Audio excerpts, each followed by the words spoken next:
I'm a 7-inch cowboy with a tiny pair of 6 guns. 5 will get you 10. I bet you never seen one.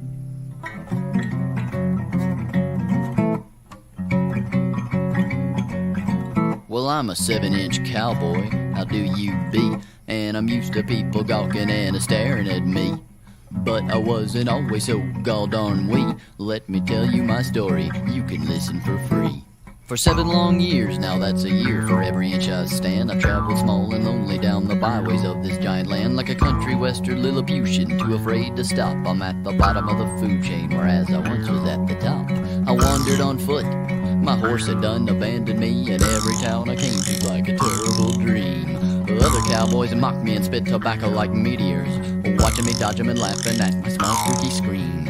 I went to a saloon to get a drink, they wouldn't serve me. They stuffed me in a glass and slid me up and down the bar, and all the barroom women gathered round and had their way with me. They sang a song both cold and mean, cause that's how women are. They sang a man can band for gold and strike it rich and be a millionaire, or ride the rodeo and be the best one at it anywhere, drive a brand new car, be a movie star. Size is all that counts, and there you are.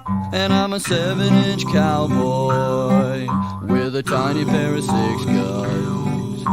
5 will get you 10. I bet you never seen one.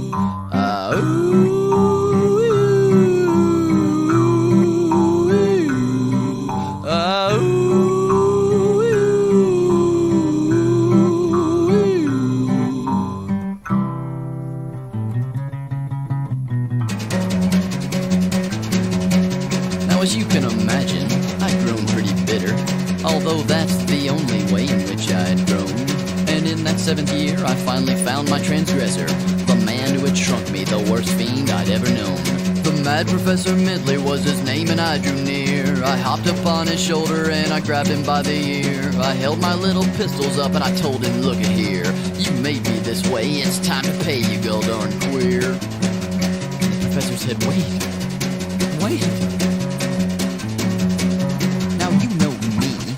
I know you, and you know that strange experiments are just what I do.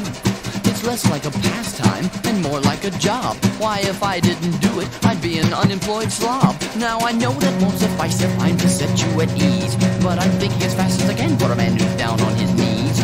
And just this passing moment I had a thought. Here's what I thunk. I thought, where would you be today if you hadn't been shrunk? Just another nameless cowboy, a mediocre bumpkin, riding in the sun, skin burnt the color of a pumpkin, reviled by the ladies, ridiculed by other men. Nothing to set you apart, nor would there ever have been. Then I came along, yes me,